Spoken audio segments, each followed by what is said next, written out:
بسم اللہ الرحمن الرحیم۔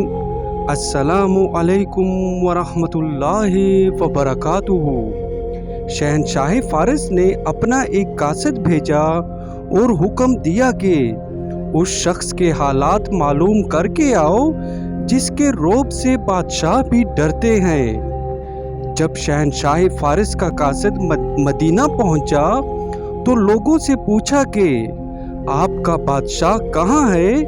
جواب ملا، ہمارے ہاں بادشاہ نہیں ہوتے بلکہ امیر ہوتا ہے۔ ایک شخص اس قاصد کو سیدنا عمر رضی اللہ تعالی عنہ کے پاس لے گیا۔ وہ دیکھ کر حیران رہ گیا کہ وہ شخص جس سے دنیا ڈرتی ہے وہ اپنا عصا سرہانے رکھے زمین پر سو رہا ہے اور آپ کے پسینے سے زمین بھی تر تھی۔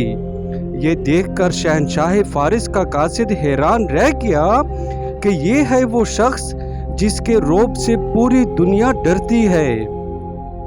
آپ رضی اللہ تعالی عنہ کی کوشش ہوتی تھی کہ رعایا کے حالات زیادہ سے زیادہ خود معلوم کرے۔ ایک دفعہ سفر شام سے واپسی کے دوران راستے میں ایک خیمہ دیکھا۔ سواری سے اترے ایک بوڑھی عورت نظر آئی۔ اس سے پوچھا، عمر کا کچھ حال معلوم ہے؟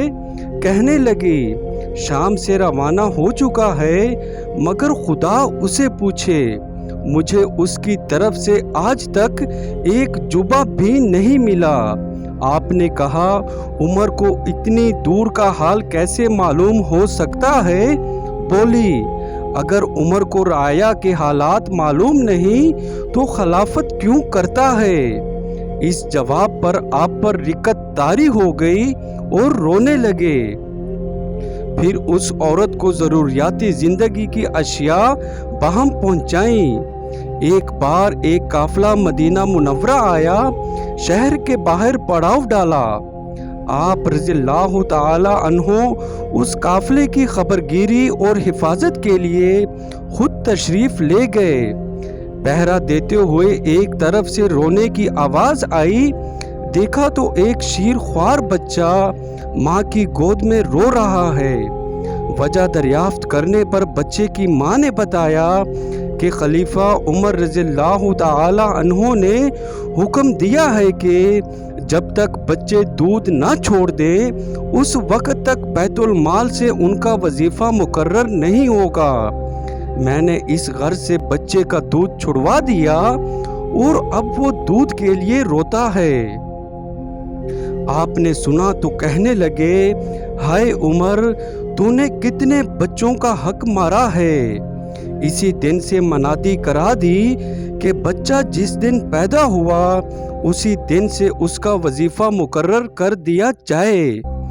کہتے ہیں کہ جس سال عرب میں قحط پڑا، آپ رضی اللہ عنہ نے قسم کھائی کہ وہ بھی گوشت یا کوئی اور لذیذ چیز نہیں کھائیں گے، یہاں تک کہ قحط ختم ہو گیا اور خوشحالی آ گئی، مگر آپ نے پھر بھی ان مذکورہ اشیاء کو نہ کھایا کہ کہیں ایسا نہ ہو کہ میں تو کھاؤں اور میری رعایا میں سے کسی کو یہ نصیب ہی نہ ہو۔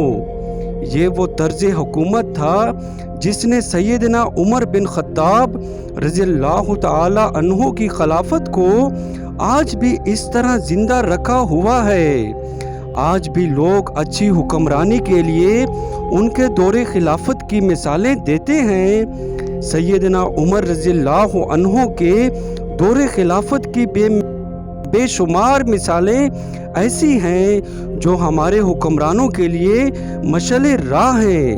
ان مثالوں پر عمل پیرا ہونے کے دعوے کرنا تو بہت آسان ہے، مگر اس کے لیے عدل و انصاف، احتساب، امانت اور دیانت کے اصولوں پر کاربند ہونا ہوگا۔